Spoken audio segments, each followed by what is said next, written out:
왜 기독교인들은 사람을 심판해서 지옥으로 보내는 신을 믿을까? 왜 그럴까요? 자기를 믿지 않으면 심판해서 지옥에 보내는 이런 지극히 편협하고 배타적이고 독선적이고 독재적인 신이 뭐가 좋다고 기독교인들은 믿는 것일까? 이런 하나님을 믿는, 하나님만 믿어야 된다고 하는 이런 기독교인들을 이해하려고 해도 이해할 수가 없다라고 말하는 사람들이 많이 있습니다. 배타적이고 독선적인 신을 믿기 때문에 교회 다니는 사람들은 사회생활을 할 때도 보면 늘 자기 고집이 세고 자기 신을 믿지 않으면 멸망한다고 말하면서 자기 신을 믿어야 한다고 주장을 하는데, 그 모습이 꼭 그들의 신과 같아서 그들도 편협하고 배타적이고 독선적이다, 그래서 나는 기독교인이 싫다라고 말하는 사람들이 많습니다. 여러분들은 이런 생각을 해보신 적이 없으십니까? 왜 하나님께서는 하나님만 믿어야 된다고 하실까요? 하나님만 믿지 않으면 왜 심판하신다고 하시고, 하나님을 믿지 않으면 심판해서 지옥에 보낸다고 하시고, 왜 하나님은 그렇게 말씀하실까? 그런 신을 왜 우리는 믿어야 될까? 이런 생각을 해보신 적은 없으십니까? 혹은 이런 질문을 받아보신 적은 없으십니까? 사실 성경에 보면 하나님의 심판에 관해서 정말 많이 말씀합니다. 노아의 심판, 바벨론 심판, 소돔과 고모라 심판, 심지어 이스라엘의 심판, 그리고 우리가 계속해서 보고 왔던 예레미야서에서도 심판에 관한 말씀이 그 중심 주제들 중에 주요한 단어입니다. 특별히 예레미야서 46장에서 51장까지는 이스라엘 주변 국가들에 대한 하나님의 심판에 관한 말씀이 기록되어져 있습니다. 예레미야는 여기에서 애굽, 블레셋, 모압, 암몬, 에돔, 다메섹, 게달과 하솔, 엘람, 그리고 바벨론, 이들이 장차 받을 심판과 멸망에 대해서 예언을 했습니다. 유다 나라의 주변 나라들이에요. 우리나라 주변으로 말한다 그러면 일본, 러시아, 중국, 이 나라 주변의 나라들, 또 우리나라 다 포함해가지고 하나님을 믿지 않으면 다 하나님의 심판을 받아서 망한다라고 성경은 그렇게 기록되어져 있습니다. 그렇기 때문에 이 심판하시는 하나님은 현대인들에게 그리 환영받지 못하는 신입니다. 현대인들은 자신들이 어떻게 살든 간에 자기를 지지해주는 그런 사랑의 하나님에 대해서는 별로 불만이 없습니다. 자기가 어떻게 행동하든 간에 나 너 사랑해 라는 그런 신은 참 좋아합니다. 그러나 제각기 자기들의 생각이나 자기들의 행동들에 대해서 벌을 내리시는 그런 심판의 하나님에 대해서는 별로로 생각합니다. 싫어하고 거절하고 거부합니다. 그런데 만일 심판이 없다면, 벌 주는 것이 없다면, 마냥 사랑만 해준다면 국가나 사회 공동체가 존재할 수 있을까요? 없을 겁니다. 옳고 그름을 가름해주는 그 무언가가, 절대적인 그 무언가가 없다면 사회는 만신창이가 되어서 그 영향은 곧바로 우리 자신들의 삶에 돌아와서 한순간도 바른 삶을 살지 못하고 떨덜 부들부들 떨면서 살 수밖에 없을 겁니다. 내 것을 내 것이라고 말하지 못하고 도둑을 맞아도 강도를 당해도 내 것을 지키다가 내 가족이나 나나 내 자식이나 그 누군가가 생명을 잃어도 어디 하소연할 수도 없을 것입니다. 그러므로 국가에서든지 사회에서든지 적절한 통제와 적절한 규제와 적절한 심판은 마음은 내키진 않지만 공공의 질서와 개개인의 자유와 평안을 위해서 어떤 사회에서나 있어야 하는 그런 것들입니다. 여기에 대해서 그리 부정하는 사람은 없습니다. 하지만 왜 하필이면 심판을 하나님이 하시느냐? 그것도 하나님을 믿지 않는다는 그 기준을 가지고 왜 심판하고 벌 주느냐? 왜 하나님만 믿어야 되느냐? 이게 싫다는 겁니다. 예레미야서만 보아도 그렇습니다. 예레미야서 17장 5절에 보면 마음이 여호와께서 떠난 그 사람은 저주를 받을 것이라 그랬어요. 왜 마음이 하나님에게서 떠난 사람은 저주를 받아야 돼요? 왜 하나님은 자기를 사랑하는 사람들은 보호해주고 지키고 품어주면서 자기를 믿지 않는 사람들은 다 벌 주어서 망하게 하시는가? 이게 너무 독선적이지 않냐는 거죠. 그래서 싫다는 겁니다. 기독교가 말하는 하나님을 믿지 않아도 얼마든지 사람답게 재미나게 행복하게 살 수 있는 방법이 많이 있다는 말입니다. 세상은 그렇게 이야기합니다. 여러분은 어떻게 생각하십니까? 하나님을 믿지 않으면 결국에는 하나님의 심판을 받는다. 이것은 기독교가 말하는 신앙입니다. 성경이 말하는 신앙이에요. 이것을 싫어하고 반대하는 사람은 말합니다. 하나님을 믿지 않아도 사람이 행복하게 살 수 있는 길은 얼마든지 있다. 이들의 생각도 역시 그들이 갖고 있는 신앙입니다. 하나님을 믿지 않으면 결국에는 하나님의 심판을 받는다는 이 기독교의 신앙이 자기 것만, 자기 신앙만 옳다고 절대적으로 주장하기 때문에 편협하고 배타적이고 독선적이라 그렇게 말하고 그런 신앙은 버려야 한다. 그런 기독교는 싫다라고 한다면 하나님을 믿지 않아도 사람이 행복하게 살 수 있는 길은 얼마든지 있다는 이 신앙을 확고하게 가지고서 절대적인 신앙을 갖고 있는 기독교를 편협하고 배타적이고 독선적이라고 한다면 자기는 독선적이고 편협한 그런 절대적인 신앙을 갖고 있으면서 절대적인 신앙을 주장하고 있는 기독교의 신앙을 폄하하고 편협하고 배타적이고 독선적이라고 한다면 그 자체에 모순이 있는 것이죠. 기독교인들이 자기 신앙만 옳다고 믿는 것에 대해서 잘못된 것이라고 말하면서 기독교 신앙이 잘못된 것이라고 말하는 기준으로 삼고 있는 자기 신앙은 절대 잘못된 것이 아니라고 생각한다면 그 역시 얼마나 모순되고 그 얼마나 편협하고 배타적이고 독선적일까 하는 말입니다. 하나님을 믿지 않아도 사람이 행복하게 살 수 있는 길은 얼마든지 있다고 주장하는 것이 정말 그들이 주장하는 것처럼 편협하고 배타적인 생각이 아니라 보편타당한 생각이라고 한다면 하나님을 믿지 않으면 결국에는 하나님의 심판을 받는다라는 기독교의 신앙 역시도 편협한 것이 될 수가 없고 배타적이 될 수 없고 따라서 존중되어져야만 하는 신앙입니다. 사람이 그 무엇을 믿든 믿음이라는 그 본질 자체가 배타적인 특성이 있습니다. 그렇지 않으면 믿음이 될 수가 없고 행동의 에너지가 될 수 없고 행동의 지침이 될 수가 없습니다. 내가 믿는 것이 반드시 옳다는 확신이 있기 때문에 여러분께서 오늘 이 자리에 나와서 이 주일에 예배 드리는 것이잖아요. 흔히 말하는 공휴일에 좀 더 잠을 편하게 잘 수도 있는데 잠을 편하게 자지 않고 아니면 좀 더 좋은 곳에 공기 좋은 곳에 가서 요즘 좋은 공기를 마시거나 좀 이렇게 스트레스를 풀 수 있는 그런 운동을 하거나 할 수도 있는데 오늘 이 자리에 나와서 예배를 드리는 것이죠. 왜요? 내가 믿는 것이 옳다고 확신하기 때문에 그런 겁니다. 그런데 어떤 믿음을 갖든 어떤 행동을 하든 그 책임은 그 자신이 져야만 합니다. 하나님께서는 하나님을 믿지 않아도 얼마든지 행복하게 살 길이 많이 있다고 생각하고 그 마음에 하나님 두기를 싫어하는 사람들에게 구태여 하나님을 믿으라고 강요하지는 않습니다. 그 사람이 하고 싶어 하는 대로 자유롭게 살라고 말씀하십니다.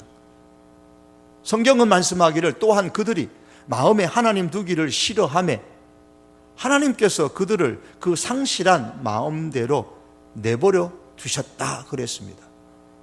마음에 하나님 두기 싫으면 그래 하나님 두지 말고 살아가라 그런 자유를 주셨다라는 말씀입니다. 하나님으로부터 멀어질 수 있는 그런 자유를 우리 사람에게 주셨다는 겁니다.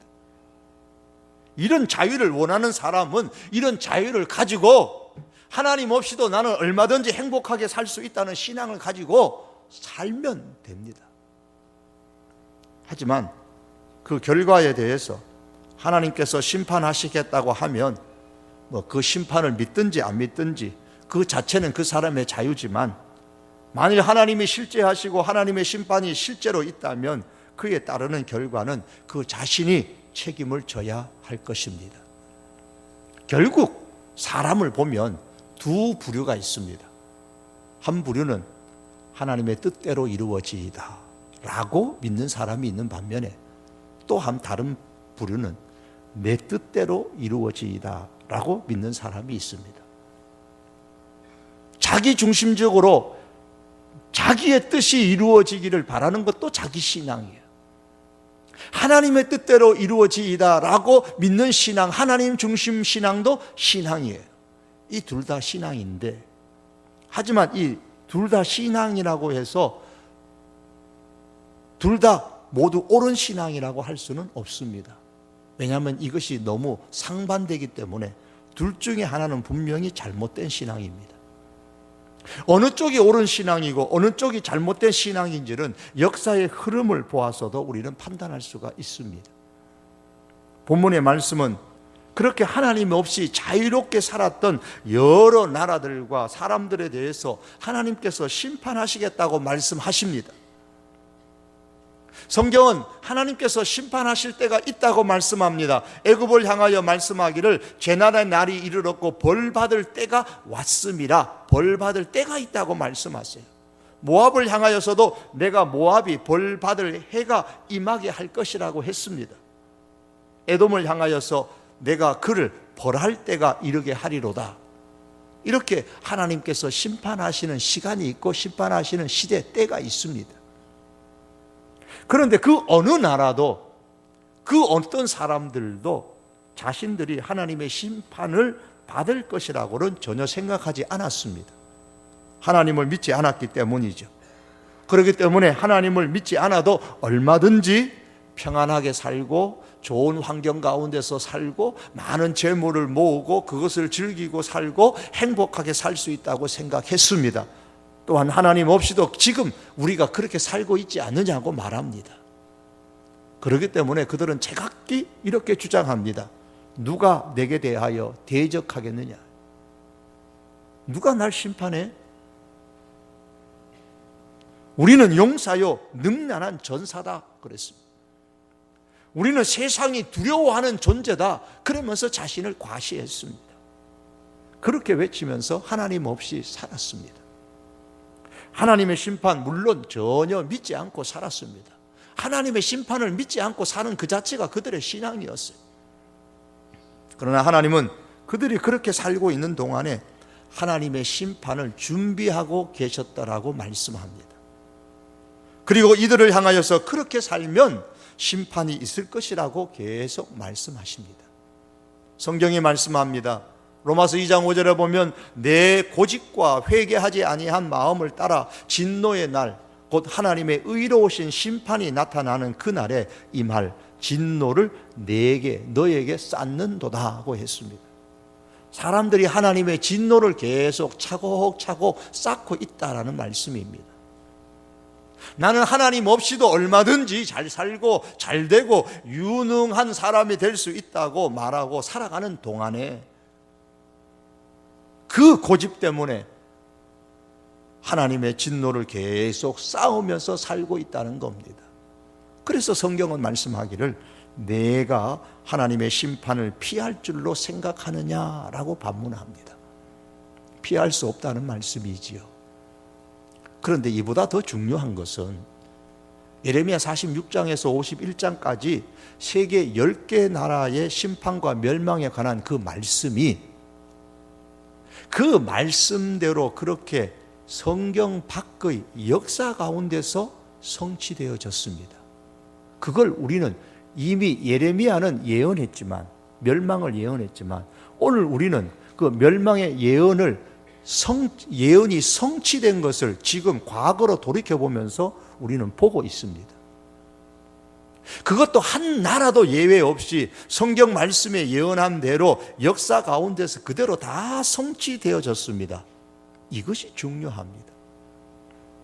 그러므로 하나님을 믿지 않으면 심판을 받는다, 그 과정에 잘 살든 못 살든 믿든 안 믿든 어떻게 살든 마지막에는 심판을 받아 멸망한다는 이 말씀을 믿는 신앙이 옳은 신앙임이 세계의 역사가 증명하고 있습니다.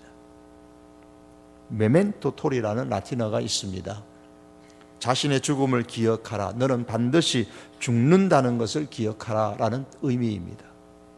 옛날 로마에서는 전쟁 원정을 나가가지고 승리를 거두고 개선하는 장군이 시가 행진을 하는데 그때에 노예를 시켜서 행렬 뒤에 따라오면서 큰 소리로 메멘토 모리, 메멘토 모리를 외치게 했다고 합니다. 죽음을 기억하라, 죽음을 기억하라. 이것은 전쟁에서 승리했다고 너무 우쭐대지 말아라. 오늘은 전쟁에서 승리해서 개선 장군이지만은 너도 언젠가는 죽는다. 그러니 겸손하게 행동하라라는 그런 의미에서 생겨난 풍습이라고 합니다. 정치평론가인 유창선 씨는 그의 저서 이렇게 살아도 되는 걸까에서 사람이 죽음을 기억하면 삶이 달라진다고 말합니다. 우리가 하나님의 심판을 믿고 하나님의 심판을 생각하며 산다면 우리의 삶이 분명히 달라질 것입니다. 여러분, 지금까지는 어떻게 생각하며 살았든 이제부터는 내가 하나님의 심판을 받을 때가 있다라는 사실을 기억하면서 살 수 있기를 바랍니다. 하나님의 심판의 때가 있음을 알고 나의 삶을 지금 살펴보며 이렇게 살아도 되는 것일까? 지금처럼 이렇게 살아도 되는 것일까를 한번 생각해 볼 수 있기를 바랍니다. 그리고 남은 생애를 어떻게 살 것인지 삶의 방향과 삶의 목적을 바로 정하여서 하나님의 심판에 대비하는 삶을 사는 우리들이 될 수 있기를 원합니다. 어떻게 하면 하나님의 심판을 대비하는 삶을 살 수 있을까요? 오늘 본문은 두 가지의 은유를 통해서 우리에게 말씀합니다. 하나의 은유는 6절 말씀에 나오는 건데 하나님의 백성을 일컬어 잃어버린 양떼로 비유했습니다. 그리고 이어서 잃어버린 양떼의 실상이 어떠냐?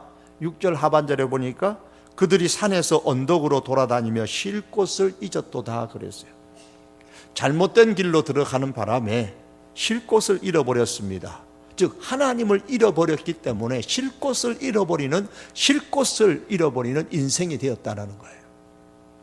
그러므로 이 비유는 다시 잃어버렸던 그 하나님께로 돌아오라, 그래서 하나님과 연합하라 라고 말씀합니다. 5절 끝에 말씀해 보면 여호와와 연합하라 이렇게 말씀하는 거예요. 그래야 그 안에 쉴 곳이 있고 그 안에 평안이 있다고 말씀합니다. 또 하나의 비유는 8절에 나오는데 양떼에 앞서가는 순념소 같이 하라고 말씀합니다. 순념소 같이 도망치라는 말씀은 급하게 도망치라라는 거예요. 양과 염소를 비교하면 염소는 양에 비해서 굉장히 빠르고 급한 특성을 갖고 있습니다. 그래서 양떼들보다 앞서가요. 이것처럼 빨리 갈대아 사람의 땅인 바벨론에서 지금 9절과 10절의 말씀은 지금 바벨론의 멸망에 관한 말씀인데 멸망당할 이 바벨론에서 빨리 빠져나오라라는 그런 의미입니다. 이 두 가지 은유적 표현은 우리에게 오늘 이 시대도 중요한 영적인 교훈을 줍니다.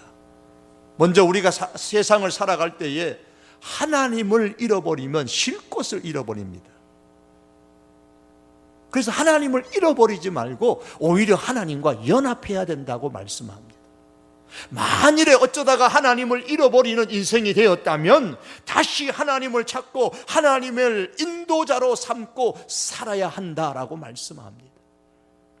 한때 하나님의 백성이라고 하면서도 온갖 우상을 섬기고 재물을 의지하고 자기 주거 환경만 의지하고 자신의 능력이 최고인 양 그렇게 살다가 결국에는 하나님의 심판을 받아서 쉴 곳을 잃어버린 너희 하나님의 백성들아, 그러므로 이제라도 깨닫고 하나님께로 돌아와서 하나님을 너희 인생의 인도자로 인정하고 하나님의 인도를 받으며 살라는 말씀입니다. 그 시대뿐만 아니라 오늘 우리들에게도 주시는 말씀입니다. 그리고 하나님의 인도를 받으면서 살기로 결단을 했다면 바벨론에서 도망치듯이 재빨리 나오라는 겁니다. 빨리 빠져나오라는 거예요. 왜요? 바벨론은 멸망할 것이기 때문에, 하나님의 심판을 받아서 바벨론이 멸망할 것이기 때문에 이 바벨론이 매력적이라고 해서 그냥 거기에 머물러 살면 바벨론이 심판을 받아 망할 때 너도 망하니 빨리 빠져나오라고 말씀합니다. 당시에 예레미야가 바벨론의 멸망에 대해서 예언할 때는 바벨론이 그 당대의 세계에서 최고입니다. 가장 강한 나라고 가장 매력적인 나라입니다. 바벨론에 가면 무엇이든지 이루어질 수 있다고 생각하는 꿈을 가진, 꿈을 주는 그런 나라가 바벨론이었습니다. 그런 바벨론이 망할 것이라고는 아무도 상상조차 할 수 없는 때였습니다. 그런 때에 이 예레미야가, 아니 하나님께서 예레미야를 통해서 말씀합니다. 바벨론이 망할 것이니 거기서, 그것이 매력적이라고 해서 거기 머물지 말고 순념서처럼 빨리 도망쳐 나오라는 말씀입니다. 요한계시록에 보면 세상을 일컬어서 큰 성 바벨론이라고 말했습니다. 바벨론이 바로 세상이라는 거예요. 장망성이라는 말을 쓰지요. 천례역정에서도 쓰는데 장차 망할 성입니다. 바벨론 같은 세상을 두고서 하는 말입니다. 장망성입니다. 지금은 바벨론 안에 좋은 주거 환경을 꾸며놓고 재물을 가지고 성공하고 출세하며 사는 것이 정말 매력적이지만, 그리고 그것이 영원히 계속될 것 같지만, 그러나 망할 성이기 때문에 거기에서 도망쳐 나오지 않으면 하나님의 심판을 받아 망할 때에 너도 같이 망하게 된다. 그러니 빨리 바벨론에서, 세상에서 나오라고 말씀합니다. 그럼 세상에 나와서 나는 자연인이다, 텔레비 프로 제목처럼 외치면서 그러면 사도 산속에 들어가서 혼자 홀로 살라는 말씀입니까? 물론 아닙니다. 하나님은 사람이 사는 세상을 사랑하시고 예수님은 사람이 사는 세상에 오셨습니다. 그러므로 사람이 사는 이 세상 속에 우리 그리스도인이 있는 것 자체가 결코 잘못된 것이 아닙니다. 그러나 성도는 이 세상 가운데서 사는 사람이지만 세상 것들에 의해서 좌우되지 않는 사람이어야 됩니다. 이것이 갈대아 사람의 땅에서, 바벨론에서 순념소처럼 빨리 도망쳐 나오라는 뜻입니다. 예레미야서에 보면 세상 가운데 살지만 세상 사람들에 의해 좌우되지 않는 한 부류의 사람을 소개합니다. 그들은 레갑인들입니다. 예레미야 35장에 기록되어져 있는데, 이 레갑인들은 그들 선조들의 말을 듣고 그 선조들의 말을 지키면서 250여 년 동안, 지금 예레미야가 있는 그 당시 기준으로 해서 그때까지 250년 동안 세상 가운데 살면서 자기들의 독특한 삶의 형태를 가지고 살았던 사람들입니다. 그들은 포도주를 마시지 않았습니다. 주변에서 마시든 말든 그들은 안 마셨습니다. 살집을 짓지 않았습니다. 아무리 좋은 주거 환경을 만들어 놓고 살아도 그들은 그렇게 살지 않았습니다. 포도원이나 밭이나 종자도 가지지 않았습니다. 그래서 어떻게 살아? 쉽지만 그들은 그렇게 살았어요. 그런데 어느 날 하나님께서 예레미야에게 레갑인들을 성전의 한 방에 초대해서 그들에게 포도주를 마시게 하라 그랬습니다. 예레미야가 레갑인들을 초대해서 이제 성전의 한 방에다가 그들을 불렀습니다. 그리고 그들을 향하여 르차임, 포도주를 마시자, 그렇게 제안을 했어요. 어떻게 되었을까요?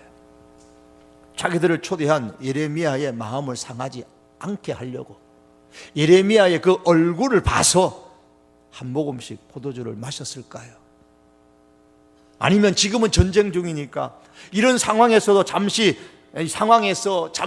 이 조상들이 말을 지키는 것을 중단하고 우리 환경에 맞게 좀 사는 지혜가 필요하다고 생각하고서 포도주를 한 모금씩 마셨을까요? 아닙니다. 그들은 마시지 않았습니다. 그리고 이렇게 말합니다. 우리는 포도주를 마시지 않습니다. 보는 사람 없어요. 지금 예레미야만 보고 있는 거예요. 그런데도 우리는 포도주를 마시지 않습니다. 우리의 조상 레갑의 아들 요나답께서 우리에게 그렇게 살라고 말씀했습니다. 너희는 포도주를 마시지 말아라. 그랬기 때문에 우리는 그렇게 삽니다. 레갑 사람들은 세상 속에 살았지만은, 도시 가운데 살았지만 당시에 보통 사람들과 같은 그런 흐름에 따라서 산 것이 아니라 자기 조상의 분부에 기초해서 자기들의 인생을 살아갔습니다. 그들의 삶의 방식은 시대적 상황에 기반을 두고 있는 것이 아니라 수세기에 걸쳐 그들의 조상들의 명령에 기초해서 살았습니다. 친절한 주최 측의 환대에도, 예루살렘 도시의 그런 관습도 그들의 본질적인 생활을 일탈시키지 못하게 했습니다. 하나님은 하나님의 사람들이 세상 가운데서 차별성 있는 생활 방식을 유지하는 것이 가능하다라는 이 사실을 레갑인의 삶을 모델로 사용하여서 지금 보여주고 있는 겁니다. 세상에 살면, 하나님의 백성이 세상 가운데 살면 어떻게 살아요? 실패할 수밖에 없습니다. 하나님 말씀대로 살면 세상에서는 무너질 수밖에 없습니다. 꼬리가 될 수밖에 없습니다. 망할 수밖에 없습니다 라고 생각하면서 세상의 흐름에 따라서 세상에서는 그렇게 살아야 된다고 하는 그 유다 백성들, 하나님의 백성들, 이 시대의 우리들을 향하여 하나님은 말씀합니다.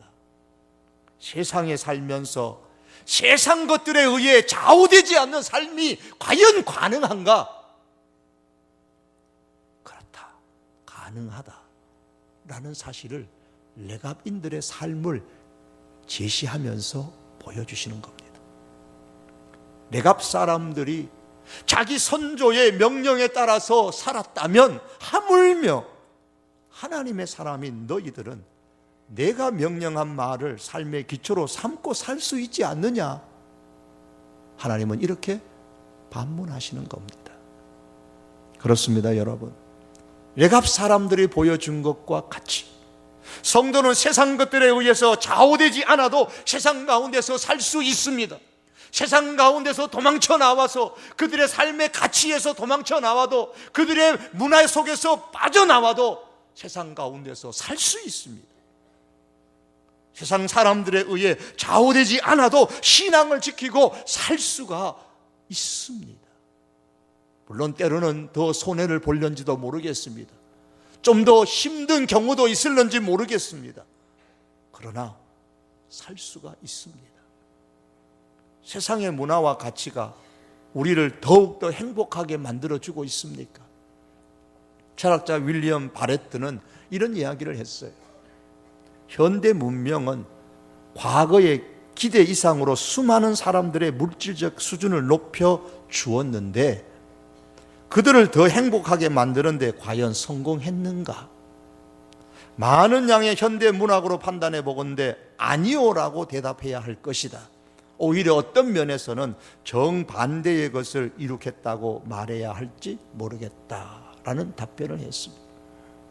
현대 문명이 기대 이상으로 우리들 세상 사람들의, 현대 사람들의 물질적인 수준을 높여 주은 것은 사실입니다. 이제는 보릿고개란 말 하지 않아도 될 정도로 평균적으로 얼마나 많은 물질적 수준이 높아졌습니까? 우리 사회의 도덕적 수준은 그러나 어떻습니까? 과거보다 높아졌습니까? 우리의 물질적인 수준이 높아졌지만 우리 사회의 도덕적인 수준은 부끄럽기 짝이 없을 정도로 더 낮아지고 추락했습니다. 우리가 사는 세상 문화의 영적 상태는 더더욱더 비참한 수준으로 떨어졌습니다. 이것이 뭘 의미합니까? 우리의 삶 가운데 어떤 영역이든 세상에게 주도권을 넘겨주게 되면, 세상의 가치에 따라서 흘러가게 되면 그만큼 우리 인간의 삶이 피폐해진다는 것을 보여주고 있습니다. 망하게 될 바벨론에서 도망하라. 그것이 너희를 더 결코 행복하게 해주는 것이 아니라고 말씀하면서 빨리 도망치라고 말씀합니다. 비록 세상 가운데서 세상 사람들과 함께 살아가는 우리들이지만 세상에 흡수되고 동화되는 것이 아니라 세상의 사람과 문화와 세상의 가치에 좌우되지 않는 그런 그리스도인으로서 우리들이 살아갈 수 있기를 바랍니다. 말씀을 맺겠습니다. 하나님은 하나님 없이 사는 세상을 반드시 심판하십니다. 비록 그 과정에 좋은 것들이 세상에 많이 있어서 세상을 따라서 살아가는 것이 대단히 매력적이지만은, 그러나 세상은 결국 하나님께서 계산하신 시간이 되면 하나님의 심판으로 말미암아 망할 세상입니다. 그러므로 하나님의 심판에 따라 있음을 생각하고 지금 내가 이렇게 살아도 될까를 우리 스스로에게 질문하면서 살 수 있기를 바랍니다. 그래서 하나님의 심판의 날이 우리들에게는 고통의 날이 아니라 구원의 날, 기쁨의 날이 될 수 있도록 준비하며 살아가는 우리의 인생이 될 수 있기를 바랍니다. 참으로 이렇게 살기를 우리가 원한다면 우리가 하나님을 잃어버리고 쉴 곳을 잃어버리는 인생이 아니라 하나님을 찾고 하나님께로 돌아오고 하나님을 우리 인생의 인도자로 인정하고 하나님의 인도를 받는 인생이 될 수 있기를 바랍니다. 더 나아가서 비록 세상이 지금은 아주 매력적이지만 이 매력적인 이 세상이 하나님의 시간이 되면 망할 세상이라는 것을 기억하고 이 세상에 취하여 살지 아니하고 세상의 가치가 아니라 하나님의 가치를 기준으로 이 세상 가운데 살아갈 수 있는 저와 여러분들, 우리 하나님의 사람들이 될 수 있기를 주님의 이름으로 축복합니다. 기도하시겠습니다. 하나님은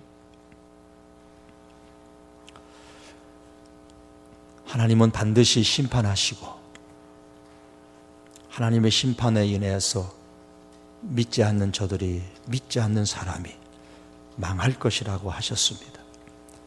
열 나라를 보여주고 바벨론의 멸망을 보여주면서 하나님 그렇게 될 것이라고 하시고 잃어버린 하나님을 다시 찾고 하나님과 연합하고 세상이 비록 매력적이라도 그것에 빠지지 말고 세상의 가치가 아니라 하나님의 가치에 따라 살라고 말씀하셨사오니 주여, 이것이 이 한 주간 우리가 살아가는 삶의 기준이고 방향이 되게 하여 주시옵소서. 때로는 이것 때문에 이렇게 삶으로 인해서 좀 더디 나가고 좀 더 많은 것을 남보다 얻지 못할지라도 하나님을 얻는 것으로 더 기뻐하고 즐거워하고 감사하며 살 수 있게 하여 주시옵소서. 예수님의 이름으로 기도하옵나이다. 아멘.